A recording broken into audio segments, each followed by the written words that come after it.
My name is Alex Purple and I'm here at Monkey World in Dorset, which this year is celebrating its 25th anniversary. The park rescues and rehomes primates from all around the world.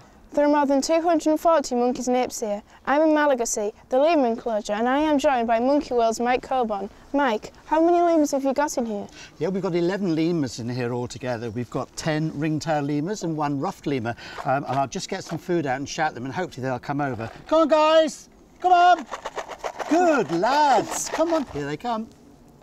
Come on! They may come up onto the bench here for us. And I'll have to throw some food around the back as well so that everybody gets a chance to get some. Here we go. What food do they eat? Basically, they'll eat pretty much anything. Soft fruit, they'll eat insects as well, flowers, shoots. What they've got at the moment, I'll just toss some over there for everybody to have a little bit. This is just pieces of date. This is just a little treat for them, if you like. Yeah. There you go. And I'll just throw some over there. So, oh, hello, I didn't notice you there. How endangered are they, Mike?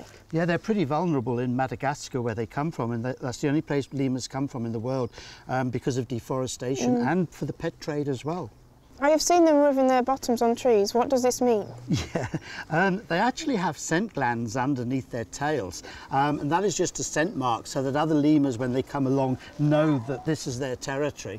Are lemurs commonly kept as pets in the UK?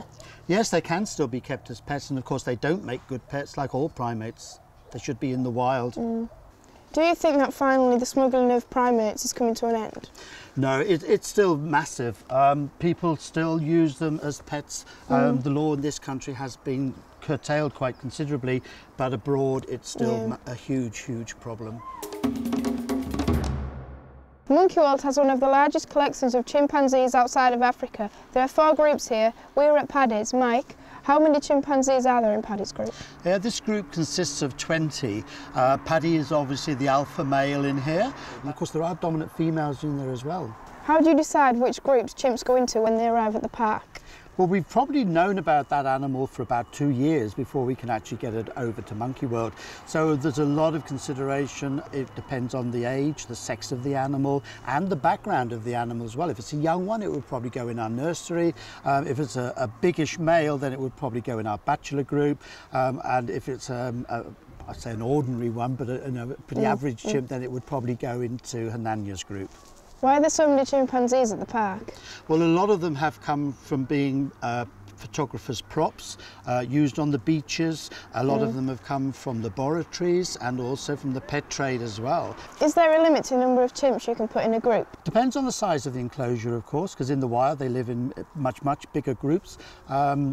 Also, it depends on whether they all like each other or not. You know, we wouldn't dream of having 2 animals living together that didn't like each other and were squabbling all the time. So a lot depends on that. A lot depends on the sex of the animal and how dominant it is as well.